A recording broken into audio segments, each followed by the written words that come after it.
The Hornets season is over, but fielding insults, that's not quite over. The Hornets are the worst organization in the league, according to the Athletics Players Poll. Anonymous player poll. Show your faces, people.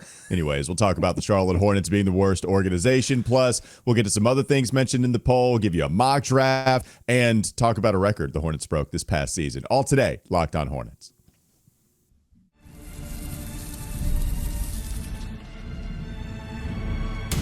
You are Locked On Hornets, your daily Charlotte Hornets podcast. Part of the Locked On Podcast Network, your team every day. In a minute, cuz we live.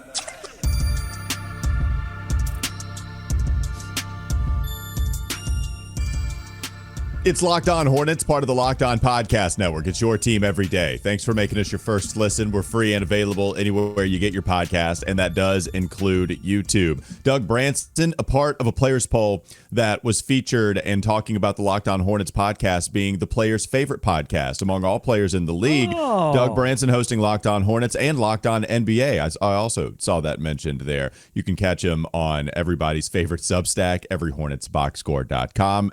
We're everybody's favorite. Man, the team, not so much. The team content creators, we are the favorites. Yeah, well, what you don't know is that I got the Washington Wizards to give me not a 10-day, but a 5-day contract so that I could vote in the poll. I was the only one to vote in the poll. So there's a little smart hidden thinking, behind-the-scenes stuff. Yeah, smart thinking. Good stuff there from Doug. I'm Walker Mehl. You can listen to me on WFNZ every weekday from 12 to 3 p.m. This episode is brought to you by Game Time.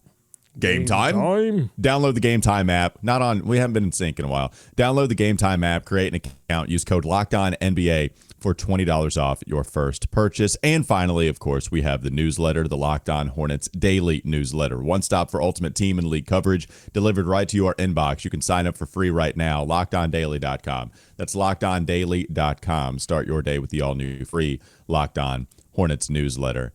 Let's get to the poll. They do it every year on The Athletic, the anonymous players poll. We had a few different prompts, different questions that the players voted on, but one of them was, what is the league's worst organization, where there were 113 votes cast. 38% of 38, that's a lot. 38% of the vote for who the worst organization was. Those votes were cast for the Charlotte Hornets. The Wizards only accumulated 20% of the vote.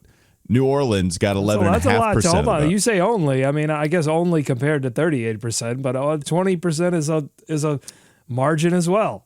It's all relative, but when the Wizards get 20% and the Hornets almost double that percentage, that's why I say only. When you almost double that percentage. New Orleans, 11.5%, Sacramento, 8.8%, Philadelphia, 5.3%, Dallas got 4.4%. Yeah, they're up there recently with what Nico Harrison did. But the Hornets still holding that top spot. And this is what's written down. The Charlotte Hornets and the New Orleans Pelicans are the only teams never to have reached a conference finals. It gets a bit complicated here. The original Charlotte Hornets, who joined the NBA in 1988 and 89 as an expansion team, moved to New Orleans. I'll save you the story. You know it, and it's painful. But there's a little bit of interesting tie there.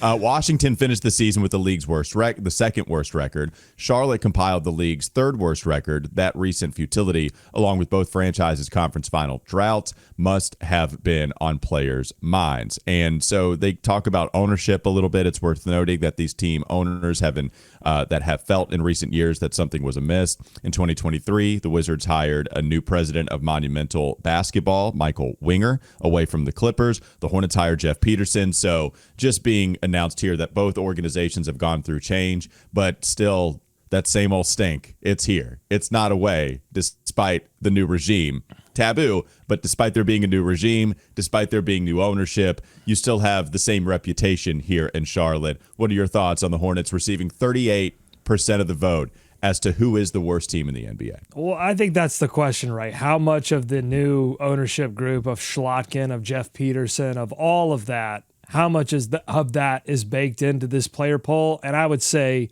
very little, if any. I think this is all based on, you just look at the list of organizations: Hornets, Wizards, Pelicans, Kings. Even 76ers did a lot of losing this season, but it's teams that have done a lot of losing, and the four top teams are teams that have traditionally done a lot of losing over the past couple of decades. So I think that's a part of it. And then I think ownership matters. And the Charlotte Hornets, up until Schlotkin, and Schlotkin is TBD, have never had a good owner. You know, I mean, they just haven't. They've had owners that have run afoul of criminal proceedings. They have had owners that have generally not wanted to reach deep into the pockets and take big risks to put talent on the floor. They've had owners that created entire TV networks that failed because they didn't show fans basketball games that they wanted to see. They made the games inaccessible on television. And so, yeah, I mean, I think all of that, you start to form a reputation, particularly the Michael Jordan era, I think, formed a reputation with the players that are voting in this poll now of a team that was not only cheap when it came to acquiring players, but in terms of the facilities they provided players. It's why they're building a new practice facility. But the road facilities, the amenities, the things that players enjoy, those are the kind of things that the Hornets were not very open to expanding during Michael Jordan's tenure. And those, you know, that stuff gets around. And I think that's what you're seeing here. All of that together, the Hornets, 38%. They just got to start winning. If they start winning, if they continue to invest more, then this thing turns around. Well, no, it's tough to get rid of that reputation. You're so right. At the beginning of this, Schlotkin's not on anybody's mind. Jeff Peterson's not on anybody's mind. We'll get to Charles Lee. I'm not sure how much Charles Lee is on anybody's mind, except just to be a scapegoat because he's an easy answer to click on if you're talking about the worst coaches in the league. But with the Hornets, it's also the very easy answer. It's why you hear guys like Jason Tatum say, I don't care if it's a Monday night and we're playing the Charlotte Hornets, somebody paid to see me play, and they're always going to be the butt of the joke. They're always going to be the, I need a bad team to mention for my extreme example. Let me land in the Queen City. Man, you talk about ownership. Not only have the Hornets never had a good owner, they've had 3 horrible ones. Yeah. They've had 3 horrible owners where I remember Bill Simmons or The Ringer put together a list of worst owners in NBA history, and we had 3 in the top 10. That's ridiculous. And nobody debated it, and you shouldn't debate it. You're talking about George Shinn, who took away our favorite team. You're talking about Bob Johnson, who gave us our least favorite team. And you're talking about Michael Jordan that killed any semblance of a pulse that was left from it. So now we have Schlotkin to hopefully get us right back on track. MJ, it's not to say that we haven't had any success, but you just saw it in that write-up. The Pelicans, who used to be the Charlotte Hornets, and the new Hornets, who used to be the Bobcats, those are the only 2 franchises to have never reached a conference finals. It's actually ridiculous. I'm crying inside. Well, so we joke a lot about the curse that's on this franchise, and then you can extend that joke to the New Orleans Pelicans who moved from Charlotte. But they're in reality, can I do a reality check here? Can we shed the jokes for a second? There's no curse. I'm not living in a dreamland. I know that. So yes, we can definitely go with reality.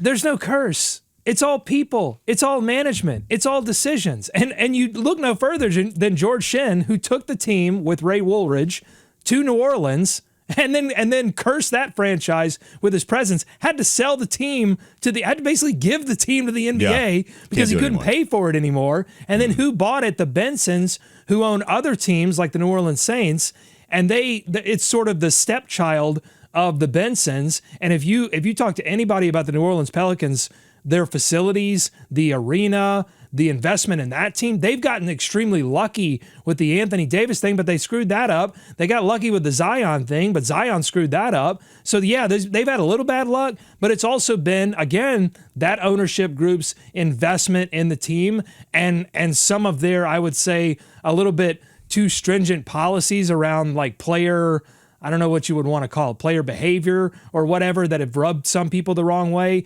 in New Orleans. So all that to say, these are decisions that people make. This isn't some like mystical curse. We joke about it, but it really comes down to people, and everybody in Charlotte is just crossing their fingers. Schlotkin, New York hedgy fund bros, break the curse, get out your checkbook, and let's do this thing. So it goes to the point of this takes time to build this type of reputation, and it's going to take some time to shake it as well. When you have been this type of bad for so long and across different regimes, then you are just known as the worst team in the league, the worst run franchise in the league. Even if you're talking about the first iteration, the second iteration, it doesn't matter. It takes time to build this reputation. And so here we are crossing our fingers every single season, hoping that something changes. Yet here they have a 19-win season, which by these low standards is still terrible.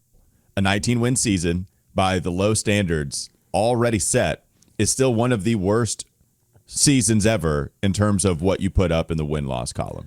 So it's going to take some time to get out of it as well, but you're just hoping that they continue to make progress and actually get out of it.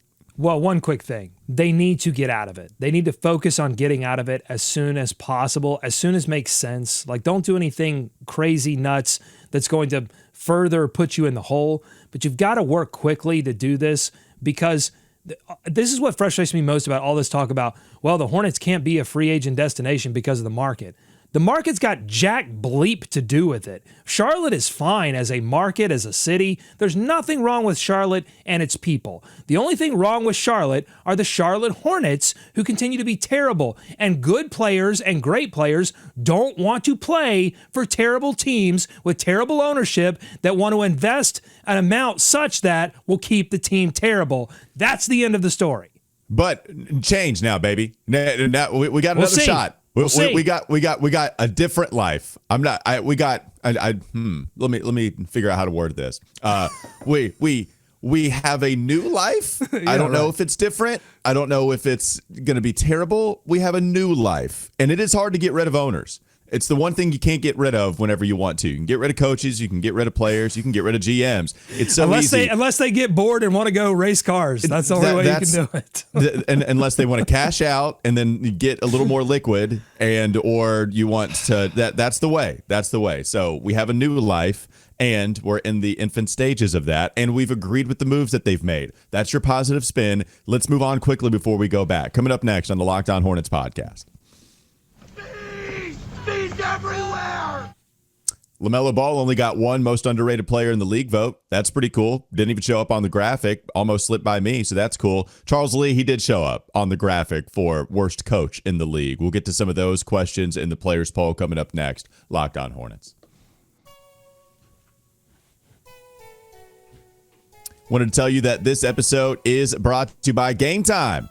Game Time? There's nothing like the atmosphere of an NBA playoff game. Every bucket, every defensive stop, every moment feels huge. It's electric in the arena, and with Game Time, you can be part of it without the stress of last-minute ticket hunting. Game Time makes it fast and easy to get playoff tickets, even when demand is sky high. Prices on the app actually go down as tip-off gets closer, and their last-minute deals can save you up to 60%. Again, this is the Procrastinators app. It's fantastic. Go check it out. Take the guesswork out of buying tickets with Game Time. Download the Game Time app, create an account, use code LOCKEDONNBA for $20 off your first purchase. Terms apply. Again, create an account, redeem code LOCKEDONNBA. Locked On NBA for $20 off. Download Game Time today. Last-minute tickets, lowest price, guaranteed. More Locked On Hornets ahead.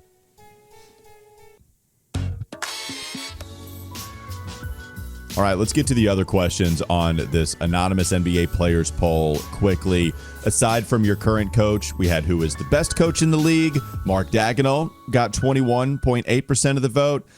Kenny Atkinson got 13.6% of the vote. Okay, we're going down a bad road again. Let's move on. Aside from your own current coach, who is the worst coach in the league? Okay, there were 73 votes cast into this question. Brian Keefe got 24.7% of the vote. Mike Budenholzer, 17.8. Doc Rivers, 12.3. And there's where Charles Lee shows up, Doug.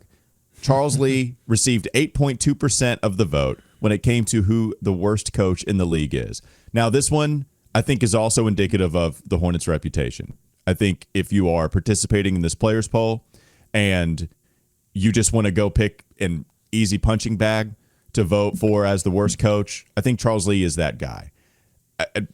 You just have to put someone there, right?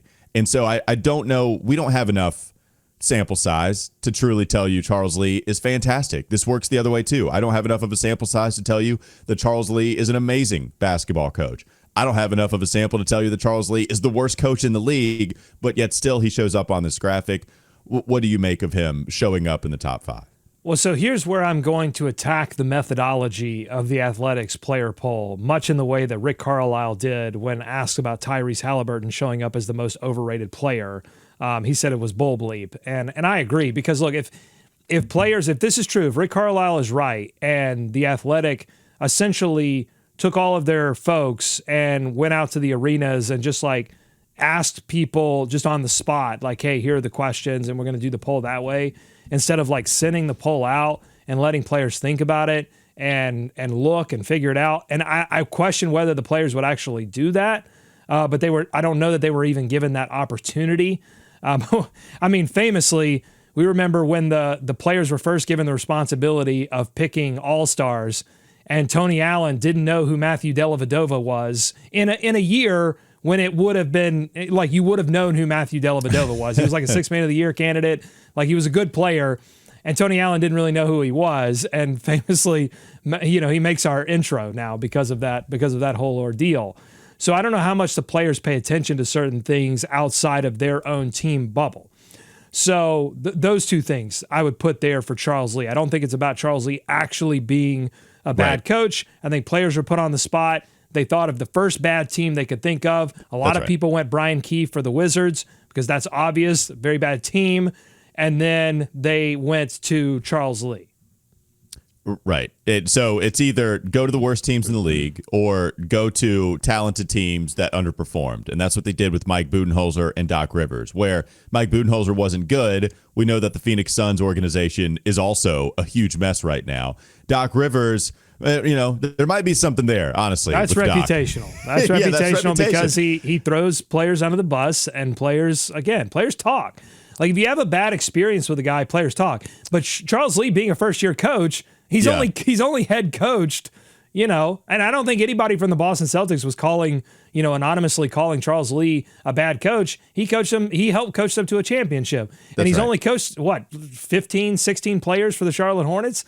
Like, that's, I don't think they're going – and you couldn't say your own coach. So, none of this matters. Right. Do you think that all the players that voted for Charles Lee were like Denver Nuggets players and Portland players, any team that destroyed the Hornets in that 4-game stretch? Is it just the players from those teams that said, "Whew, buddy, we killed Charlotte in that stretch. Let's just go ahead and vote for Charles Lee instead of some of these other guys"? And now, what would be interesting is if they asked Mark Williams in that purgatory period when he was kind of a Laker, he wasn't really a Hornet, and then he became a Hornet again.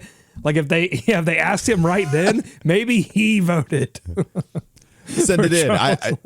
Hey, do you want my opinion on the worst executive in the NBA? Because I'll tell you.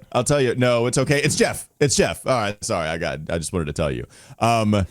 I do want. So they set a record. Doug, I'll let you take care of this because the Hornets did set a record as it pertains in part to coaching, and maybe this is a part of a reason that you could view Charles Lee as one of the worst coaches in the league, or you still stand by that it's just reputation for the Hornets, and that's why Charles Lee showed up in the top 5. Tell the people what kind of record the Hornets broke. This is a hat tip to Mark Stein's Substack. He was doing an article on a lot of fun facts and figures from the league and did one on each team. The Hornets, he writes this: the Hornets launched 3,143 shots from long range, setting a new franchise record for most three-pointers attempted in a season. They exceeded the 3,130 attempts from the 2021-22 season, which you'll note, Walker, was the last time that the Charlotte Hornets sniffed the postseason. Mm-hmm. So with that record, what it tells me this year, so I guess, is it a good or bad thing, right? Like, to me, I think it's fine. I think this goes to show you they want to shoot a bunch of threes. Charles Lee comes from the Boston system with Joe Mazzulla. They love to shoot threes up there in Boston. Charles Lee comes from the Bucks system. He is a Bud disciple, which is interesting to see Bud, I guess, here in the top 5 as well, and then Charles Lee in the top 5. So not a great time. So Popovich is the grandfather tree, and then Bud has a little bit of, he's branching off and having some other, coaches and himself. But Charles Lee comes from the Bud system with the Bucks and the Hawks, and those two teams shot a lot of threes as well. Mm-hmm. So this is something we knew was going to happen. I think what happens here, Doug, is you experience a lot of injuries early on. Charles Lee doesn't know the extent of some of these injuries. So you still keep with the identity. So when these guys come back, we know how to roll. This is what we do. And then you start to get the diagnosis of, well, Trey Mann ain't coming back for a while. Brandon Miller, he's out for the season. LaMelo, you're going to have to load manage him. And, oh, yeah, we're pretty much already out of playoff contention. It's early February. So I think at that point, you start to see the threes start to trickle down a little bit. But I think what happened is you didn't know about the injury timelines. So you try to stick with that identity as much as possible. Then once you realize, okay, now we don't necessarily have a whole lot that we're going to have come back in terms of Trey Mann, Brandon Miller, and all those guys, then you start to see the threes trickle down. But, oh well, right? I don't make much of this. I think that's Charles Lee's philosophy. I don't think it's a bad thing at all. I think this is what Charles Lee wants to do, and I don't view it as a bad thing whatsoever. To the extent that it's a dressing for the job you want, not the job you have, I think it's a good thing. To the extent that it's, hey, here's the scheme that I want to run. We don't know who's going to be on this team next season, but let's get whoever is going to be on that team used to that, even though we don't have the shooters, because they didn't. And even if they had stayed healthy, I don't think that they had the shooters to turn 3,130 three-point attempts into a solid offense. I just don't. And really, honestly, I'm surprised that they broke the record. They only broke it by 13. They probably would have blown it out of the water had it not been for the injuries, because after the injuries, they did start to back it down a little bit. But they were shooting an incredible amount of threes through the first 20 or 30 games of this season. But the record before that was in the 21-22 season when they actually had shooters really all across the board. I mean, they could get away with shooting that many three-pointers. This team really couldn't. But again, I'm fine with it to the extent that it was schematically issued, like, hey, we're going to shoot a lot of threes. I think some of it did come from certain players jacking up threes because the offense was so bad that oftentimes the only available shot was a bad three-point shot, and it wasn't being generated by like ball movement, man movement, getting into the paint, kicking out. It was Miles Bridges step back three. It was LaMelo deep three off of 1 foot. Like, it was not, well, I mean, he's always off of 1 foot, I guess, but it was off of 1 foot with two defenders on him. So you don't want defenders to outweigh feet. I think that's the general rule for me on three-point shots. You don't want defenders to outweigh feet. So I think they're going to get close to this again next season. Hopefully they reload this roster with some shooters that can handle it. Yeah, I kind of want them to, because it means they like what they see and they continue to roll with it with healthier players. Now, so the knock could be that, okay, Charles, this isn't working for them. You got to find something different. But they also ran a ton of pick and roll with LaMelo. It's like, okay, Mark Williams, even if you don't like Mark Williams, the next best option for a long time is, Nurk, who, like, you kind of want to run offense through him in the low post and have him dish. Like, he's got some good short roll stuff, but you're not really trying to run a whole bunch of pick and roll with Nurk. It's Mark Williams in the dunker spot. It's, short roll stuff with Mark is fun, but remember, they started experimenting with that late in the season, and that was the only time they really could experiment with it because Mark was traded and he was hurt, so he wasn't on the squad. So it's like, okay, you could do a bunch of different other stuff. Like, you could try to space, empty side Miles Bridges pick and roll, let him work and get downhill going towards the basket. Like, LaMelo's a shooter. Brandon's a shooter. Josh Green, as much as you hate him, it's the 2-point shot that killed Josh Green. You can't be that strong and athletic and finish under 50% on twos. The 3-point shot actually was pretty good for Josh Green this year. So I got the vision. It makes sense to me. You just didn't have the players, didn't have the horses. The story of the Hornets' life the last few seasons. It's just what it is. Yeah, look, I mean, the top offenses in the league shoot a lot of 3-pointers, and they shoot them well, most of them. And then, that's the formula for championship winning teams, which I think, regardless of what the reality is, should be the aim of any organization, should be to put together a strategy that most resembles what championship teams are doing. And that's intense, versatile, very switchable defense and good 3-point shooters, good role-playing 3-point shooters, and good 3-point shooting bigs, which is something the Hornets don't have at all. And final obvious thing to mention here, a lot of this is personnel based too, because you don't have a lot of players that finish strong at the rim, man. I mean, it's Mark Williams in the dunker spot with, being relied, like he has to rely on assist, right?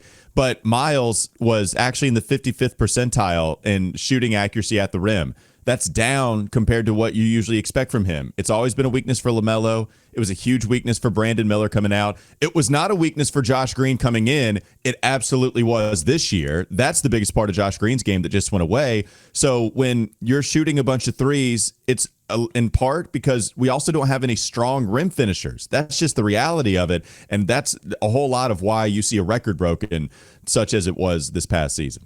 And why that's important is because if you look at the teams that are generating good three-point looks, I mean, look at it last night in that Lakers-Wolves game. It was give the ball to Luka, get the switch onto Rudy Gobert, let him absolutely decimate Rudy Gobert, and maybe he takes a layup, but most often he was kicking out to Dorian Finney-Smith for a wide-open three-point shot. You have to have players that are mismatches on the offensive end, but not mismatches because they can take a screen and then pull up from three. Like, that's nice to have, but you've got to have players that can put pressure on the rim and move defenses, because defenses in the NBA are too good to let them stand still and get into their system. And that's what happened to the Hornets. The Hornets, night after night, faced defenses that weren't scared of their three-point shooters and weren't scared of their offensive creators at all. And so they packed the paint and said, Come at me, bro. It's hard. It's a hard life. That's a hard life to live. That's a hard life to be a coach of the offense trying to attack that. That's really difficult. Now, there's one contender that doesn't shoot threes at all, and that's Denver. So the caveat is you can get away with not shooting threes. You just have to have one of the best, if not the best, offensive player of all time. That's the only way you can get away with it. And he also has to be good at shooting threes when he does take them. When he does take them, he has to be really good at it. Let's find a player that helps us out. Coming up next on the Locked On Hornets podcast. Bees everywhere! Day 23 of 61. We find another player. Hopefully it's Cooper Flagg. I don't want to find any other players, but we go through another mock draft. Doug has his mock draft ready to roll in the last segment. Coming up next, Locked On Hornets.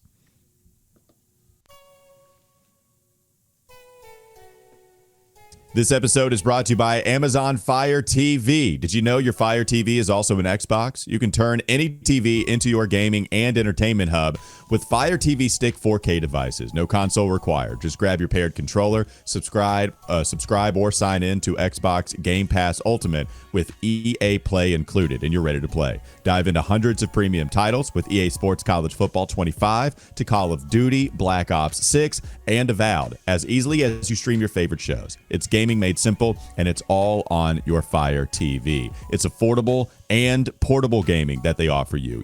What you can do is you can head to Amazon.com/Fire TV Locked On to get started. Xbox Game Pass Ultimate subscription and compatible controller required. Available on select devices, including Fire TV Stick 4K second generation, Fire TV Stick 4K Max first and second generation, and Fire TV Cube third generation. Thanks again to Amazon Fire TV. More Locked On Hornets ahead. Last thing about the players poll, did want to get to the most overrated player category. You saw a bunch of the point guards up here. You saw Tyrese Halliburton receive the most votes for most overrated player in the league. And I was scrolling, Doug. Once we got to this category, I was just sure as hell that we would see LaMelo Ball's name somewhere here on the graphic. We'd see Tyrese get the award, if you want to call it an award. 14.4% of the vote. Rudy Gobert, always on this list too. He got 10% of the vote. Trae Young got 8.9% of the vote. Even John Morant was on here.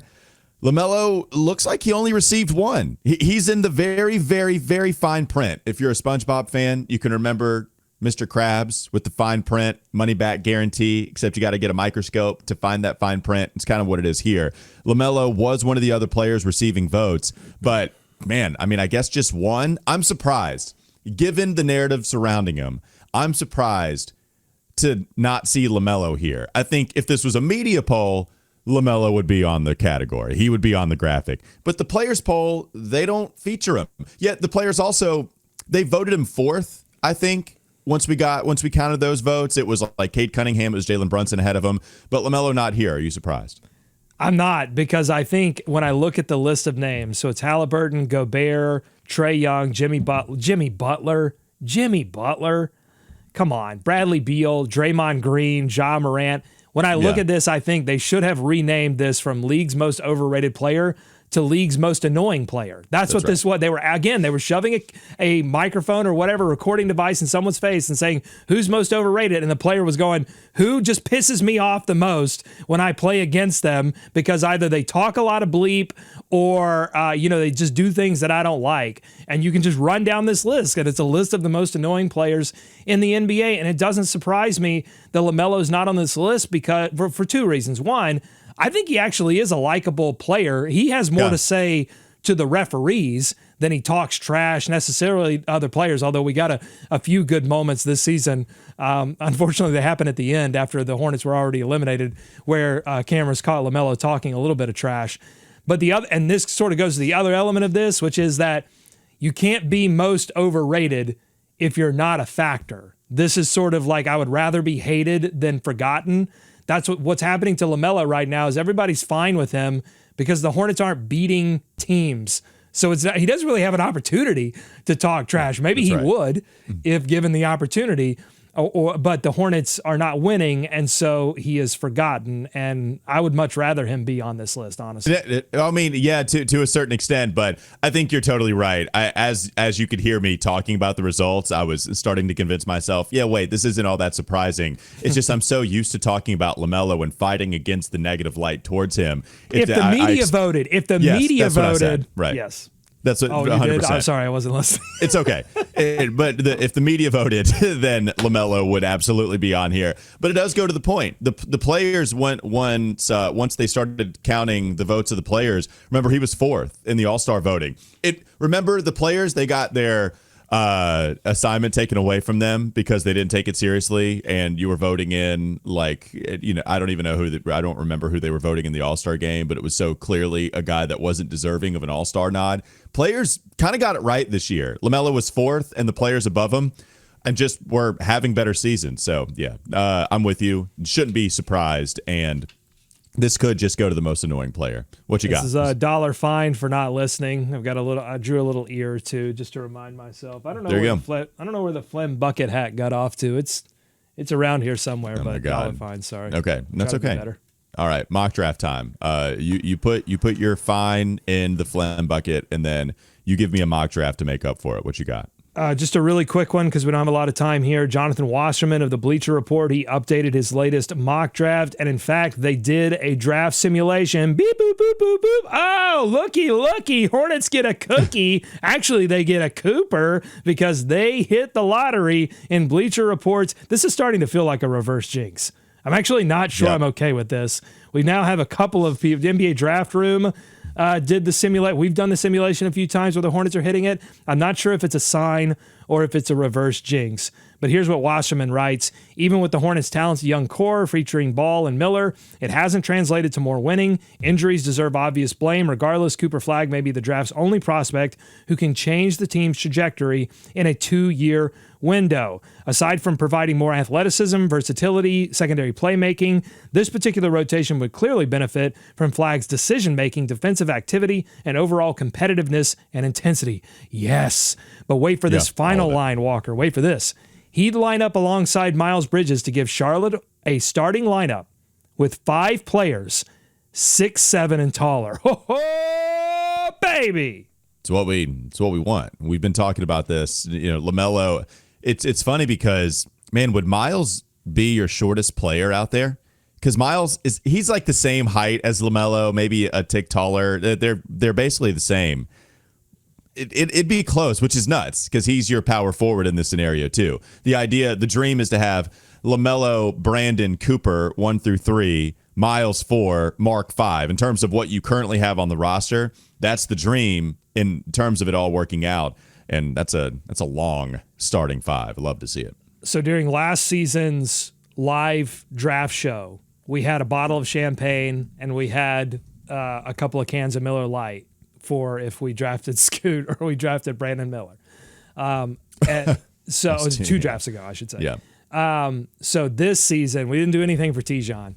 This season, I think if they hit the lottery, I won't do this for the draft show, but if they hit the lottery then I think show? we crack open some tall boys. Yeah. Do we do a lottery show if the last time we did a lottery show was